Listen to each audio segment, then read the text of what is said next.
Hello students, मैं कृष्ण कुमार। कैसे आप लोग? हमारा जो लास्ट लेक्चर था उसमें हमने डिस्कस किया था टॉर्क के बारे में। डायपोल मोमेंट पे टॉर्क कैसे होगी जब वो इलेक्ट्रिक फील्ड के अंदर होगा। इलेक्ट्रिक फ्लक्स एक छोटा सा टॉपिक था जो कि हमारा छोटा सा लेक्चर था। आज का मोस्ट इंपोर्टेंट टॉपिक है हमारा, जो कि हमने पिछले लेक्चर में भी आपको बताया था, गॉस थ्योरम बहुत ही ज़्यादा इंपॉर्टेंट टॉपिक रहेगा। तो उसको हम देखते हैं यहाँ पर क्या है गॉस थ्योरम के अंदर। तो Gauss theorem most important topic है हमारा। इसके 3 एप्लीकेशन है जो कि आपके सिलेबस में है, और इसको बहुत अच्छे से हमें गॉस थ्योरम को पढ़ना है, फिर इसका प्रूफ करेंगे, फिर इसकी एप्लीकेशन हम पढ़ेंगे। ठीक है, इनफाइनाइट लॉन्ग स्ट्रेट लाइन पे पढ़ेंगे, फिर हम इसको सीट पे पढ़ेंगे और फिर रिंग पे पढ़ेंगे। तो ये हमारे पास है। तो सबसे पहले हम गॉस थ्योरम करते हैं, ज़्यादा टाइम ना खराब करते हुए। तो गॉस थ्योरम हमारे पास होती है, इस चीज़ को हम समझते हैं। तो गॉस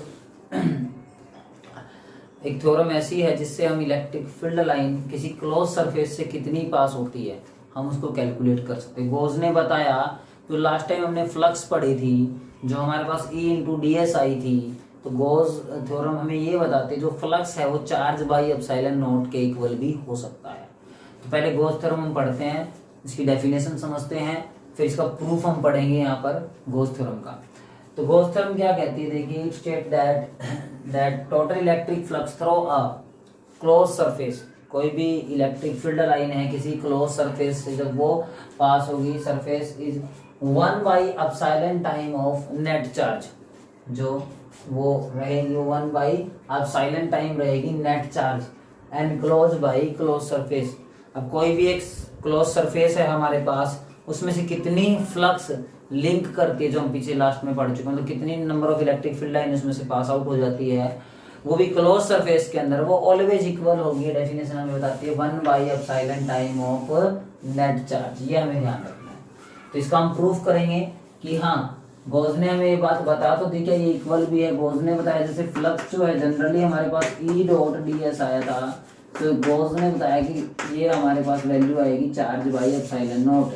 तो इसको प्रूफ करेंगे यहाँ पर कि ये वैल्यू आती है या नहीं आती है।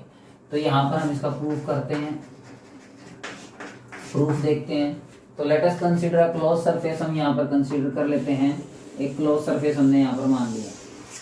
ठीक है, ये एक क्लोज सरफेस है, और यहाँ से हम कंसीडर कर रहे हैं कि यहाँ पर this surface is called Gaussian surface. Gaussian surface, ये क्या है हमारे पास, गॉसियन सरफेस है, और यहाँ पे चार्ज हम Q लेट करते हैं इसमें, और इसमें से इलेक्ट्रिक फील्ड लाइन पास हो रही है। तो इसका जो रेडियस हम मान लेंगे ये R मान सकते हैं। कैपिटल R से भी आप दिखा सकते हो, स्मॉल r से भी आप रिप्रेजेंट कर सकते हो। ठीक है, स्मॉल सरफेस हम यहाँ से क्या मान लेंगे, ds। ठीक है, और इसमें से जो electric field line pass out हो रही है उसकी और ds की वैल्यू जो डायरेक्शन रहेगी सेम, ये E है और ये ds सेम डायरेक्शन में है। It means the angle between E and ds is 0। जो एंगल बनेगा E और ds के अंदर वो 0 बनेगा। ये चीज हमें समझनी है। जो इलेक्ट्रिक फील्ड लाइन हम गॉसियन सरफेस से, गॉसियन सरफेस एक छोटा सा सरफेस होता है जिसमें से हम लेट करके चलते हैं कि अभी इलेक्ट्रिक फील्ड लाइन यहीं से, वैसे तो पूरा क्लोज सरफेस है तो कहीं से ही पास हो सकती है, इधर उधर हर जगह, लेकिन हमें कंसीडर करके चलते हैं छोटा सा गॉसियन सरफेस। तो let us consider a Gaussian surface is electric field intensity ds is a surface area, क्या हो, चार्ज प्लेड एट सेंटर का चार्ज Q है, और जिसका रेडियस है वो R है। ये हम यहाँ पर लिख सकते हैं। उसके बाद इसको प्रूव करेंगे। तो हमें पता है जो हमारे पास स्मॉल फ्लक्स है वो E इंटू ds के इक्वल होती है। ठीक है, ये सिर्फ फ्लक्स पे। अभी गॉसियन सरफेस की डेफिनेशन क्या कहती है वो आपको समझना पड़ेगा। अगर हम यहाँ पर टोटल फ्लक्स कैलकुलेट करेंगे तो किसके इक्वल आएगी, चार्ज बाई एप्सिलॉन नॉट के। तो वो चार्ज बाई एप्सिलॉन नॉट के यहाँ हमें प्रूव करना है, कैसे आएगी। तो बोथ साइड इंटीग्रेशन अगर हम करते हैं तो क्लोज सरफेस के लिए हमें सबसे ज्यादा इंपॉर्टेंट बात यही ध्यान रखनी है गॉस थ्योरम में। अगर आप इंटीग्रेशन सिंपल कर दोगे तो रॉन्ग हो जाएगा। सरफेस के अंदर आपको क्लोज इंटीग्रल बनाना है, तो यहाँ पे ये क्लोज इंटीग्रल का साइन है, ये एक वेक्टर क्वांटिटी है E एंड ds। ठीक है, इसको अगर हम हटा देते हैं तो ये बनता है E ds cos, और हमने भी पढ़ा था E और ds सेम डायरेक्शन में है, जो E है और ds है सेम डायरेक्शन में है, देन इनके बीच में जो एंगल होगा वो क्या होगा, जीरो होगा, तो हमने यहाँ पर एंगल पुट कर दिया। तो इसको और सिंप्लीफाई करते हैं तो ये वैल्यू आ जाती है हमारे पास E dot D S close surface, और जो लिमिट रहेगी सरफेस एरिया के लिए वो हमने एस सपोज कर ली। ठीक है, तो टोटल फ्लक्स हमारी कितनी बनेगी, phi is equal to E dot D S. E हम यहाँ से क्या कर लेंगे, बाहर निकाल लेंगे, अंदर क्या बच जाएगा, डी एस क्लोज सरफेस के अंदर, ये हमें ध्यान रखना है। इलेक्ट्रिक फील्ड इंटेंसिटी की वैल्यू हमारे पास गिवन होती है, जो इलेक्ट्रिक फील्ड इंटेंसिटी है वो है 1/4 pi epsilon not q upon में r square. We know that electric field intensity, तो ये वैल्यू हमें पता है इलेक्ट्रिक फील्ड इंटेंसिटी की, तो वो यहाँ पर पुट करेंगे। तो इलेक्ट्रिक फील्ड इंटेंसिटी की वैल्यू आएगी 1/4 pi epsilon not q by r square into close integral ds surface. अब ये हमारे पास एक स्फीयर है, क्या है ये, स्फीयर। तो जो भी हमारे पास स्फीयर होता है तो इसका सरफेस एरिया टोटल हमें पता होता है, कितना होता है, 4 pi r square, the total surface area of a sphere. तो यहाँ पर अगर हम ds का इंटीग्रेशन करते हैं तो टोटल इसका सरफेस एरिया ही आएगा। तो सरफेस एरिया कितना होगा वो हम यहाँ पर पुट करेंगे। तो फ्लक्स हमारे पास इक्वल आई है, flux is equal to 1/4 pi epsilon not q upon में आर स्क्वायर। ठीक है, 1/4 pi epsilon not q upon में आर स्क्वायर, और ds का जो टोटल इंटीग्रेशन हम करेंगे 4 पाई आर स्क्वायर। तो यहाँ पर हम देख सकते हैं 4 पाई आर स्क्वायर और 4 पाई क्या हो जाएगा, कैंसिल हो जाएगा, तो बचेगा का चार्ज बाई एप्सिलॉन नॉट। तो यही तो हमारी थ्योरम थी, जो फ्लक्स है वो किसके इक्वल आएगी, चार्ज बाई एप्सिलॉन नॉट। तो यहाँ पर हमारे पास गॉस थ्योरम क्या हो गई, प्रूव हो गई। जो गॉस थ्योरम है वो डिपेंड करेगी जो फ्लक्स है वो चार्ज पे, चार्ज स्ट्रॉन्ग है, वीक है, प्लस है, माइनस है, और दूसरा डिपेंड करेगी परमिटिविटी। अब यहाँ पर तो परमिटिविटी फ्री स्पेस है क्योंकि नॉर्मल हम वैक्यूम में लेके चल रहे हैं, तो ये आपको पता होना चाहिए। जो गॉस थ्योरम है हमने इसका प्रूव कर दिया, जो चार्ज है charge by epsilon time flux के इक्वल होता है। यही डेफिनेशन कहती है हमारे पास, total electric flux through a close surface is 1/एप्सिलॉन time is the net charge enclosed by a close surface. तो ये हमारा गॉस थ्योरम हो जाता है। इसकी हम 3 एप्लीकेशन करेंगे। ठीक है, नेक्स्ट हमारे पास टॉपिक है एप्लीकेशन ऑफ गॉस थ्योरम। हम पढ़ेंगे गॉस थ्योरम, हम पढ़ चुके हैं तो उसकी कुछ बातें हमें पता होनी चाहिए। जो गॉस थ्योरम हमने स्फीयर कंसीडर किया था, उसके इनसाइड ही चार्ज माना जाएगा, आउटसाइड जीरो मानेंगे, ये बात ध्यान रखिए। गॉसियन सरफेस हमारी हेल्प करता है एक पर्टिकुलर डायरेक्शन देखने के लिए। ठीक है, तो ये क्लोज सरफेस पे वैलिड होगा। अगर सरफेस क्लोज नहीं है तो गॉस थ्योरम एप्लीकेबल नहीं होगी। उसके बाद हम उसकी एप्लीकेशन करेंगे, गॉस थ्योरम यूज कहाँ होती है। तो सबसे पहले हम field to an infinitely long straight charge wire, अगर एक लॉन्ग स्टेट चार्ज वायर है तो उसके अराउंड हम फील्ड कैलकुलेट कर सकते हैं। उस चीज़ को यहाँ पर समझेंगे, बट वो क्लोज्ड होनी चाहिए, इस चीज़ को हम समझेंगे। एग्जांपल के तौर पे एक लाइन है, इस पे चार्ज पड़ा हुआ है पॉजिटिव हर जगह। ठीक है, तो अब ये इलेक्ट्रिक फील्ड लाइन किधर किधर बना सकता है, इससे इधर इलेक्ट्रिक फील्ड लाइन निकल सकती है, इधर निकल सकती है, इधर निकल सकती है, इधर, मतलब एक स्फेरिकल फॉर्म में किधर भी फैला सकता है, इलेक्ट्रिक फील्ड लाइन जा सकती है। तो उसको हम यहाँ पर समझेंगे। इसकी जो लेंथ मानेंगे वो इनफाइनाइट मानेंगे, लॉन्ग कितनी भी हो सकती है। ठीक है, और जितनी ज्यादा लॉन्ग होगी वहां गॉसियन सरफेस बन सकता है, इलेक्ट्रिक फील्ड लाइन उतनी ही ज्यादा निकलेगी। तो सबसे पहले हम यहाँ पर एक infinitely long, consider a infinitely long straight charge wire. तो ये हमने कंसिडर कर लिया है इनफाइनाइटली लॉन्ग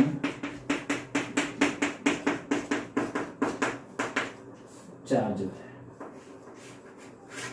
ठीक है, अब ये चार्ज वायर हमने मान लिया, जो शेप है ये सिलेंडर शेप है, इस पे हम चार्ज क्यू मानेंगे, यूनिफॉर्म चार्ज मानेंगे। उसके बाद अगर लाइन पे चार्ज पड़ा हुआ है तो लीनियर चार्ज डेंसिटी हमारी काम करेगी, जो कि लैम्डा होती है, चार्ज पर यूनिट लेंथ, उसके अकॉर्डिंग हम कैलकुलेट करेंगे। तो अब मैंने आपको जैसे कि बताया था, इसको अगर हम सीधा मानते तो हर तरफ चार्ज को सेपरेट कर, चार्ज यहाँ से निकलेगा तो गॉसियन सरफेस हमें मानना पड़ेगा। तो हो क्या सकता है उस चीज को हम समझेंगे। तो हम देखेंगे हर जगह चार्ज को बाहर निकालेगी, तो इसके लिए हम यहाँ पर इस पे सिलेंडर कंसीडर करना पड़ेगा।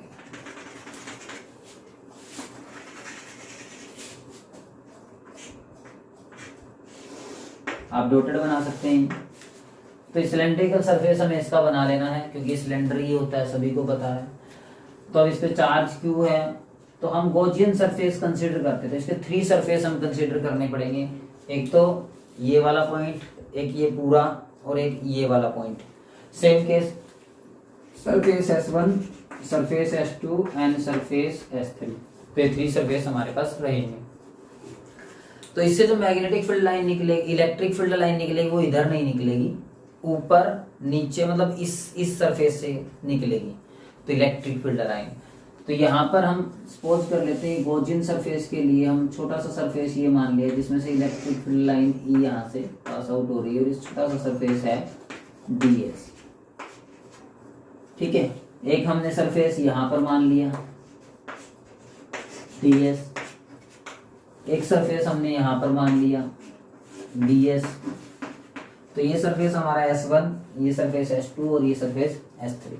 अब इसमें से हमें गॉसियन सरफेस हमने कंसीडर कर लिए है, यहाँ पर S1, S2, S3 total 3 surface है, और हम इसको अब टोटल वैल्यू निकालेंगे इसकी कि इनफाइनाइटली पे चार्ज वायर, जो हमारा चार्ज है इस वायर के ऊपर, तो गॉस थ्योरम कहाँ यूज होती है। तो हम अगर टोटल फ्लक्स कैलकुलेट करते हैं तो ये हमारा बनता है close surface E dot ds।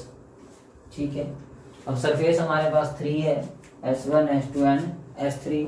Therefore हमें इन सभी के लिए कैलकुलेट करना पड़ेगा।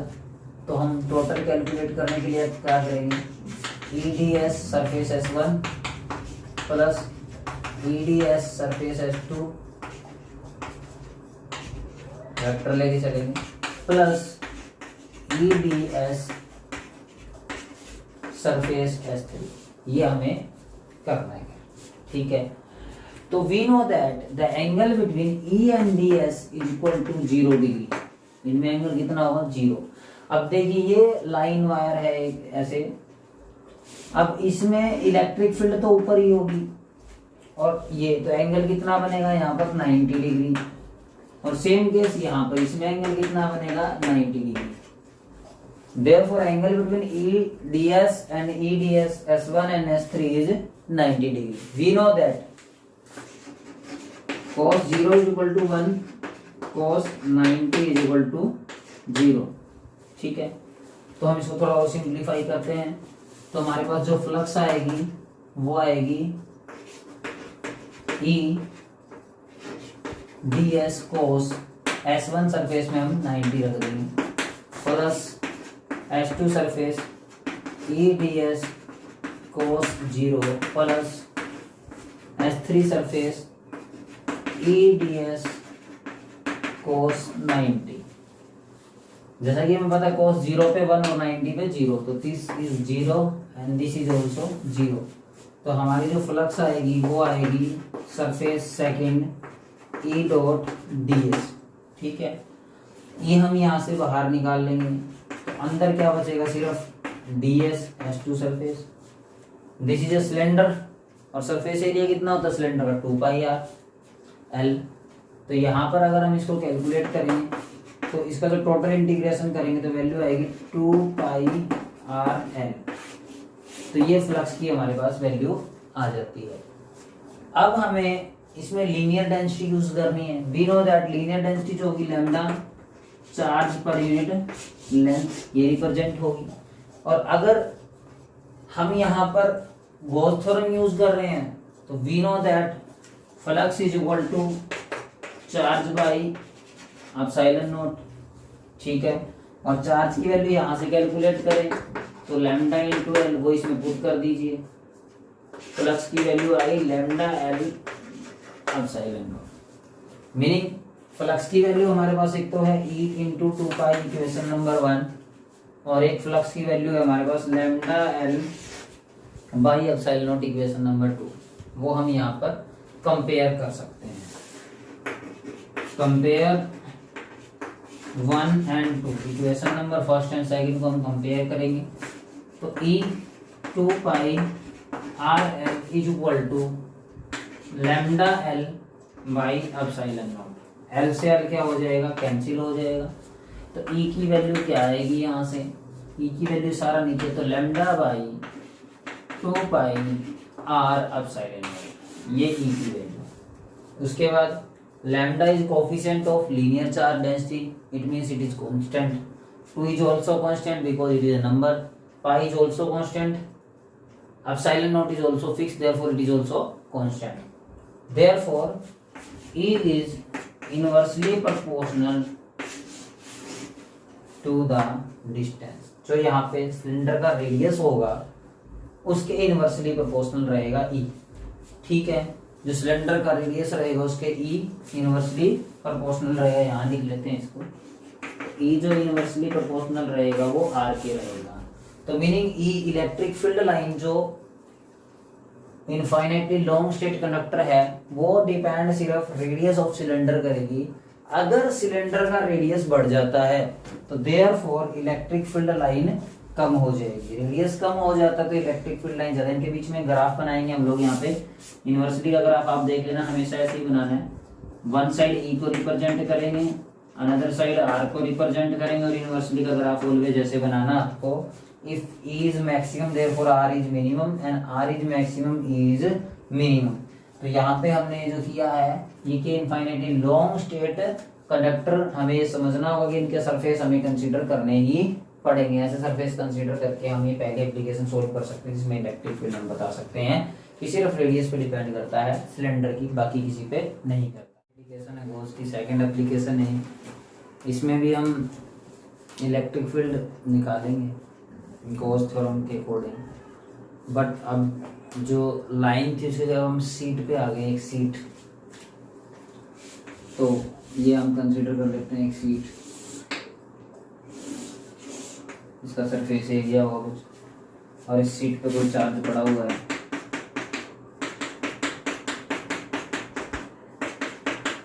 पॉजिटिव चार्ज,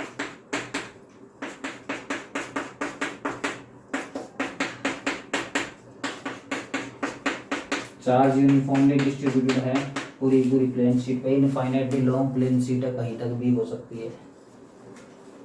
तो हम एक सरफेस इसका कंसीडर करेंगे कि यहाँ से जो चार्ज लाइन निकल रही है वो इधर निकल रही है, यहाँ से निकल रही है, यहाँ से निकल रही है। तो हमने इसको एक बना दिया सरफेस। इसी तरीके से इसके बैक में भी निकल रही होंगी, तो यहाँ भी। तो जो सीट है हमारी, तो इस सीट के दोनों तरफ चार्ज, जब दोनों तरफ चार्ज, कुछ एग्जांपल हम मान लेते हैं, कुछ ऐसी एक सीट है हमारे पास, इस सीट पे चार्ज है डिस्ट्रीब्यूटेड, ठीक है, और ये चार्ज इधर फ्लो कर सकता है या इधर फ्लो कर सकता है, ठीक है। तो इलेक्ट्रिक फील्ड लाइन या तो इधर रहेगी या इधर रहेगी। तो इस सीट के अकॉर्डिंग हम इस चीज को समझते हैं। तो इसमें जो इलेक्ट्रिक फील्ड लाइन की डायरेक्शन है वो ये रहेगी, ठीक है। अब हम गॉसियन सरफेस देखते हैं, उसी तरीके से 3 सरफेस इसमें रहेंगे।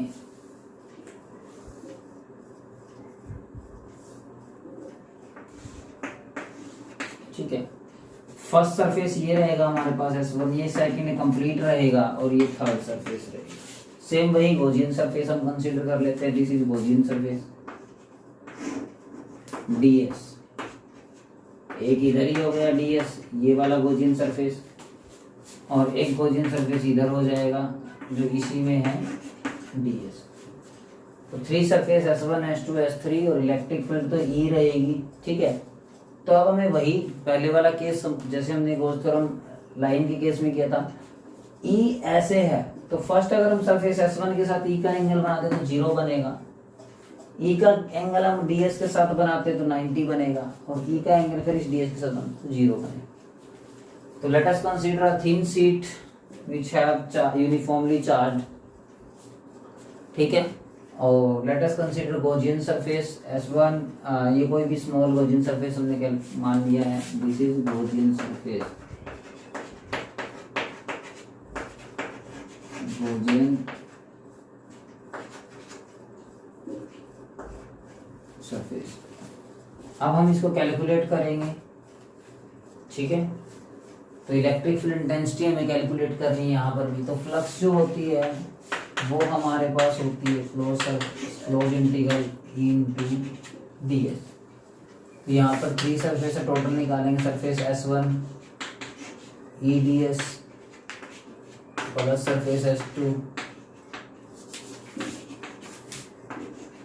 E डॉट DS प्लस में surface S3 E dot DS। ठीक है, अब हम इनकी वैल्यू रखते हैं। तो वी नो दैट, जैसा कि हमने पीछे किया था, जो कोस हमारे पास 0 है 1 और कोस हमारे पास 90 है जी। तो यहाँ पर S1 सरफेस में एंगल 0, S2 सरफेस में एंगल 90 और S3 सरफेस में एंगल 0। तो इसमें पुट करते हैं, डॉट हटा के हम कोस लगाते हैं, इनके बीच में हटाते हैं इसको, तो फ्लक्स हमारी रहेगी S1 surface EDS cos 0, S2 surface EDS cos 90, S3 surface EDS cos 0। ठीक है, cos 90 पे 0 होता है, इसको छोड़ देंगे, ये और ये ऐड हो जाएंगे, तो फ्लक्स हमारा आ जाएगा 2 time of EDS। This is equation number first. ये हमारे पास इक्वेशन नंबर फर्स्ट है, जो फ्लक्स है वो E डॉट DS के equal. But in case of surface हमें पता है, तो जो फ्लक्स होती है हमारी गोज थ्योरम क्या कहती है, फ्लक्स हमारी charge by epsilon not. In case of surface charge density sigma, charge upon में एरिया। तो यहाँ से चार्ज अगर हम कैलकुलेट करें तो सिग्मा A आ जाएगा, तो पुट करते हैं इसमें, तो फ्लक्स हमारी आ जाएगी चार्ज की जगह sigma A by epsilon not. इसको हमने इक्वेशन नंबर 2 मान लिया। ठीक है, अब हम कंपेयर कर सकते हैं इक्वेशन 1 एंड 2 को, तो कंपेयर करते हैं sigma A by epsilon naught is equal to close integral E dot DS। तो यहाँ से होगा क्या, sigma A epsilon naught to E बाहर आ जाएगा, DS का इंटीग्रेशन करेंगे तो हमने सपोज कर दिया जो सरफेस है वो A है टोटल, तो DS का हमने इंटीग्रेशन कर दिया एरिया A से A कैंसिल हो जाएगा। यहाँ से जो वैल्यू आएगी वो वैल्यू देखिए 2E इज इक्वल टू होगा sigma by epsilon naught. 2E is equal to sigma by epsilon naught, और यहाँ से अगर E कैलकुलेट करेंगे हम लोग तो E आएगा सिग्मा बाई 2 एप्सिलॉन नॉट। ये चीज़ हमें समझनी है। तो यहाँ से जो सिग्मा आया है वो सॉरी E जो है electric field intensity sigma by 2 epsilon, और सिग्मा और E, सिग्मा है हमारे पास सरफेस चार्ज डेंसिटी जो कि क्या है कांस्टेंट रहेगी, और जो एप्सिलॉन नॉट है ये हमें पता है परमिटिविटी होता है, ये भी परमिटिविटी, ये भी कांस्टेंट होता है। तो यानी कि जो इलेक्ट्रिक फील्ड है ये किसी पर डिपेंड नहीं करेगी सरफेस के केस में। ठीक है, ये हमें पता होना चाहिए। इसी के 3 केस है वो हम करते हैं। ये गॉस की सेकंड एप्लीकेशन हमारे पास, उसी के पार्ट करेंगे हम यहाँ पर। Electric field of 2 positive charge parallel plate हम लेंगे, और उसमें 3 केस हम डिस्कस करेंगे, उनमें हो क्या क्या सकता है वो हमें समझना है। तो फर्स्ट हम ये एक पॉजिटिव प्लेट मानते हैं, सीट फर्स्ट हम इसको कह सकते हैं, इनके बीच में पॉजिटिव चार्ज हमें लिखना है। सेकेंड ये हमने मान ली, इसके बीच में भी हमें पॉजिटिव भी कंसीडर करना है। तो इसकी सरफेस चार्ज डेंसिटी हम सिग्मा 1 मान लेते हैं, इसकी surface charge density sigma 2। Plate है ये तो सरफेस एरिया होगा, seat first and seat second. तो यहाँ पे इलेक्ट्रिक फील्ड इंटेंसिटी E1 नीचे E2 हम कंसिडर करेंगे। तो ये क्या होगा, पॉजिटिव पॉजिटिव को रिपेल करेगा, तो E1 सरफेस फर्स्ट है हमारा, सेकंड ये मानेंगे और थर्ड केस ये मानेंगे।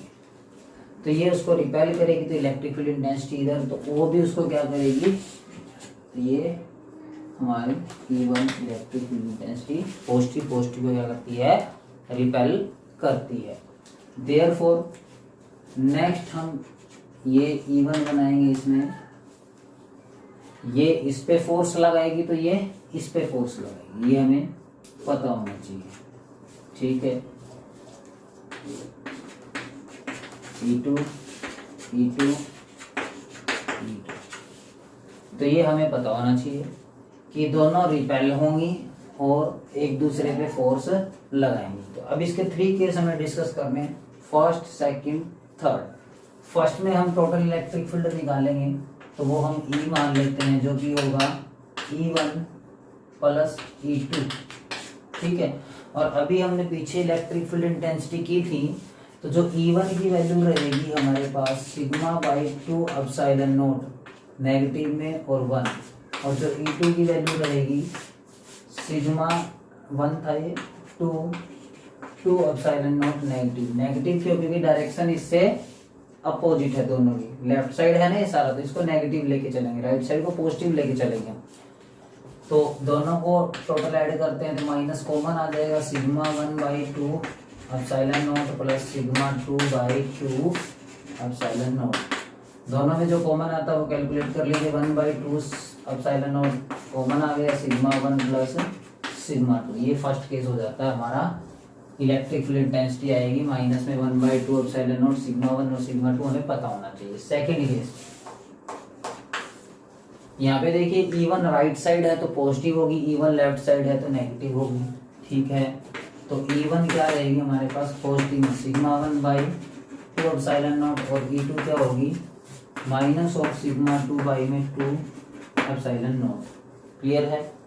अब हमारे पास दोनों प्लेट पॉजिटिव है, ये बात और ध्यान रखिए। अगर आप इनकी सरफेस चार्ज डेंसिटी इक्वल ले लेते हैं, क्योंकि दोनों पॉजिटिव है सेम मान लें, तो यहाँ पे ये ऐड हो जाती है, सिग्मा सिग्मा कितना हो जाएगा 2 सिग्मा, तो 2 से 2 यहाँ पर कैंसिल, तो वैल्यू हमारे पास कितनी बच जाएगी minus of sigma by epsilon not. Same case यहाँ पर, अगर आप सिग्मा 1 सिग्मा 2 नहीं मानकर सिग्मा मान लेते हैं, तो दोनों को ऐड करेंगे तो टोटल आएगा E1 प्लस E2, एक प्लस का और एक माइनस का कट के वैल्यू 0 आ जाएगी,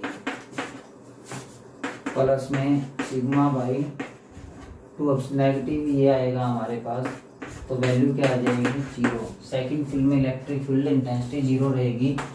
थर्ड में क्या रहेगी हमारे पास, तो E1 फिर वही दोनों राइट साइड को प्लस लेना पड़ेगा, E1 प्लस में E2 भी प्लस में, और टोटल निकालना तो इनको ऐड करेंगे, E is equal to E1 plus E2 sigma by 2 epsilon not plus में sigma by 2 epsilon not 2 sigma by 2 epsilon not, 2 से 2 cancel, sigma by epsilon not. तो ये हमें ध्यान रखना है, पहला केस दोनों लेफ्ट साइड तो नेगेटिव रहेगी, मिड में 0 इलेक्ट्रिक फील्ड इंटेंसिटी नहीं रहेगी, कैंसिल कर देगी एक दूसरे को, और थर्ड में सिग्मा बाई एप्सिलॉन नॉट। इसी में हम इस प्लेट को बदल देते हैं, देखते हैं अगर ये पॉजिटिव की जगह सेकंड प्लेट हमारी नेगेटिव होती देन फिर क्या होता। अगर ये पॉजिटिव की जगह क्या होती नेगेटिव होती तो होता क्या। अब देखिए पॉजिटिव नेगेटिव को, तो ये अगर हम नेगेटिव प्लेट लेते हैं तो होता क्या, देखिए ये जो इलेक्ट्रिक फील्ड इंटेंसिटी की डायरेक्शन है उस चीज को समझिए। अब पॉजिटिव नेगेटिव एक दूसरे को क्या करते हैं, ऑलवेज अट्रैक्ट करते हैं। तो पॉजिटिव किसकी तरफ अट्रैक्ट होगा, नेगेटिव की तरफ, और नेगेटिव किसकी तरफ आएगा, पॉजिटिव की तरफ, पॉजिटिव नेगेटिव की तरफ, और यहाँ पे ये नेगेटिव पॉजिटिव की तरफ। तो यहाँ पर E2 एंड E2। अब इनके केस हमें सिंप्लीफाई करने हैं। अब यहाँ पर प्लेट हमारे पास एक पॉजिटिव नेगेटिव, तो सरफेस चार्ज डेंसिटी डिफरेंट रहेगी, ये बात हमें पता होनी चाहिए। तो हम इसको करते हैं, इसके तीनों केस यहीं पे हो जाएंगे, देखिएगा आप। तो फर्स्ट केस हम लेते हैं, तो E1 हमारे पास लेफ्ट साइड है नेगेटिव है, तो minus of sigma 1 by 2 epsilon not. E2 हमारे पास राइट साइड है प्लस है, तो sigma by 2 epsilon not. Total electric field intensity यहाँ पर कितनी रहेगी, 0 रहेगी अगर इनकी जो सरफेस चार्ज डेंसिटी सेम हो। अगर सरफेस चार्ज डेंसिटी डिफरेंट है तो वो फिर हमें माइनस करनी पड़ेगी। तो ये आएगा E1 प्लस E2, E1 की value minus of sigma 1 by 2 epsilon not, E2 की वैल्यू प्लस में sigma 2 by 2 epsilon not, 1 by 2 epsilon not common आ जाएगा, सिग्मा 2 माइनस सिग्मा 1। ये है फर्स्ट केस। सेकंड केस हमारे पास क्या आता है इसमें, वो हम देख लेते हैं। तो सेकंड केस जो हमारे पास आता है वो ये है कि ये देखना है मिलेगा दोनों सेम डायरेक्शन में तो पॉजिटिव होंगे। तो E1 हमें पता ही है right side sigma by 2 epsilon naught, और E2 कितना होगा सिग्मा बाई 2 एप्सिलॉन नॉट। जो सिग्मा 1 है सिग्मा 1 इंडिकेट कर देंगे, 2 है तो 2। टोटल कैलकुलेट करना है E1 प्लस E2 का, जो कि E के बराबर हम लिखते हैं। तो इसको कैसे दिखाएंगे वो देख लीजिए आप। तो इसको लिखेंगे 1/2 एप्सिलॉन नॉट कॉमन आ जाएगा, दोनों में बचेगा क्या सिग्मा 1 प्लस में सिग्मा 2। क्लियर है। थर्ड केस फिर दोबारा अपोजिट है। अब सिग्मा 1 प्लस में है और सिग्मा 2 माइनस में है।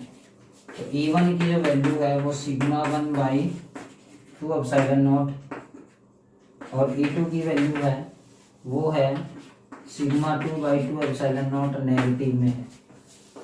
Electric field intensity vector quantity है, इसीलिए हम नेगेटिव पॉजिटिव शो कर रहे हैं। तो इनमें दोनों में क्या कॉमन आएगा 1/2 एप्सिलॉन नॉट, और बचेगा क्या सिग्मा 1 माइनस सिग्मा 2। तो ये हमारे पास वैल्यू इसकी आ जाएगी। यही हमारे केस थे, प्लेट पॉजिटिव है नेगेटिव। थर्ड केस हम बोझ कर, तो थर्ड एप्लीकेशन हम पढ़ते हैं बोझ की, बहुत इंपॉर्टेंट है, इसको समझेंगे। स्फेरिकल सेल के लिए जैसे हमने लाइन के लिए कर ली, सीट के लिए कर ली, अब स्फेरिकल सेल की करेंगे। और इसके भी 3 पार्ट है स्फेरिकल सेल में।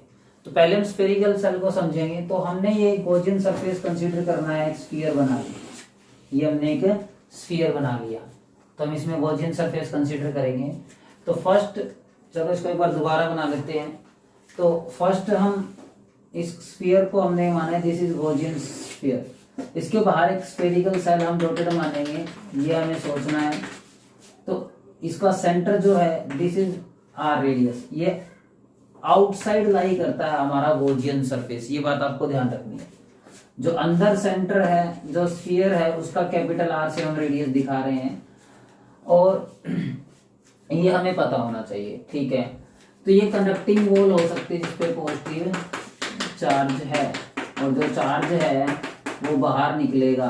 तो यहाँ से रेडियस कितनी होगी, यहाँ पर आर है, इलेक्ट्रिक फील्ड लाइन आएगी सॉरी बाहर। तो इसका हम फर्स्ट केस करेंगे when P point lie outside, ये हम यहां से बना सकते हैं गॉसियन सरफेस, P लाई आउटसाइड, ठीक है। स्फेरिकल सेल से आउटसाइड लाई करेगा ये पॉइंट, तो इलेक्ट्रिक फील्ड इंटेंसिटी कितनी होगी। तो देखिए फर्स्ट केस है when P lie outside of the spherical shell, spherical shell से बाहर की तरफ अगर ये होगा तो, ठीक है। उसके बाद पहला केस तो हमारा ये है। अब इसको सोल्व करते हैं। तो गॉस थ्योरम में क्या कहते हैं, जो फ्लक्स होती है वो cross surface E into ds होती है, और जिसको हम सोल्व करके आते हैं तो ये EA के बराबर होती है, जो कि एरिया है हमारे पास। अब स्फेरिकल सेल है तो एरिया कितना होगा 4πr²। देयरफॉर हम यहाँ पर पुट कर सकते हैं E into 4πr²। Complete spherical shell के लिए ये r यहाँ पर होगा, ठीक है। इस आउटर सेल के लिए हम ले रहे हैं, ठीक है।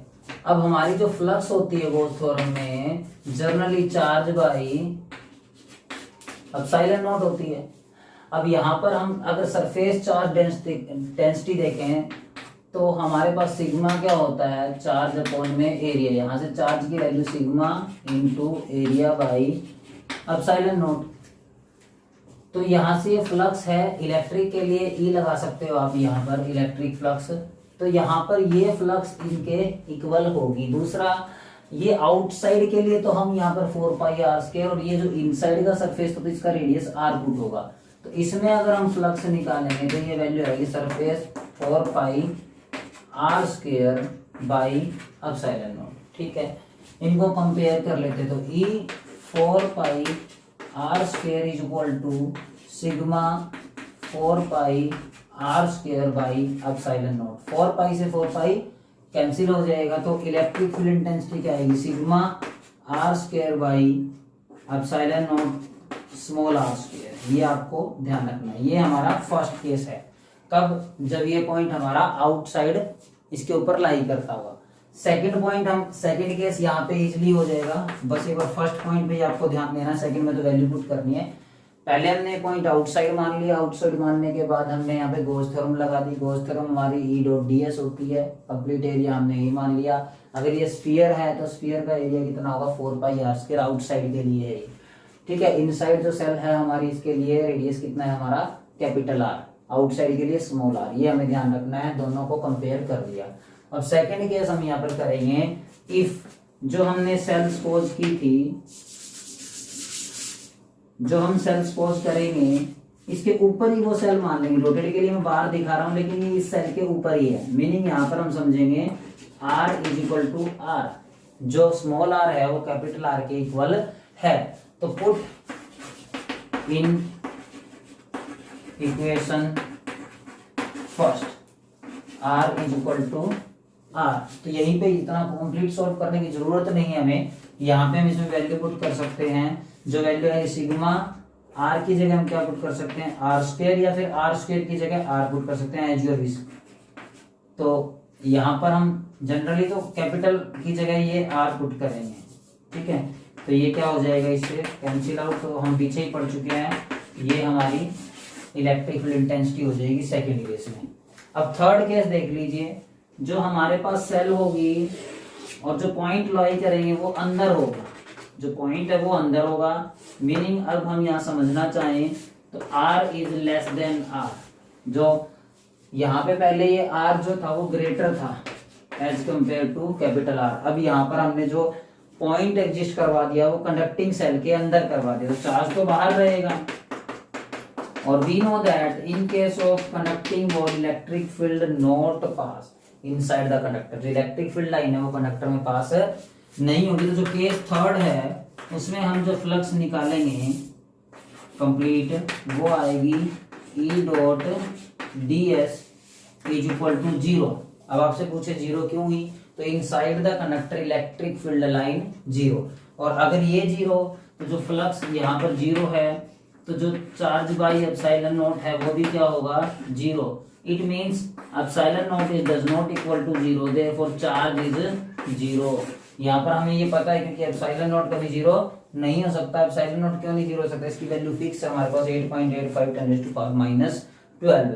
तो यहाँ पर हम कहेंगे कि inside the conductor electric field line does not exist, और वी कैन से दैट 0। यहाँ पे कंडक्टर के अंदर इलेक्ट्रिक फील्ड लाइन पास नहीं होगी। तो 3 केस हमें करनी है। आउटसाइड ये वैल्यू रहेगी इलेक्ट्रिक फील्ड लाइन की, ऑन द सरफेस ये रहेगी, और inside conductor electric field line 0। इन तीनों के अगर हम ग्राफ बनाएंगे तो यहाँ पे इसका ग्राफ इसके इनवर्सली रहेगा, ठीक है। ये डिपेंड ही नहीं करेगा किसी पे भी, और यहाँ पे ये वैल्यू 0 है। तो ये हमारा गॉस थ्योरम कंप्लीट हो जाता है। नेक्स्ट हम जो टॉपिक करेंगे वो इलेक्ट्रिक पोटेंशियल करेंगे, तो आप हमारे साथ बने रहिए। थैंक यू देखने के लिए।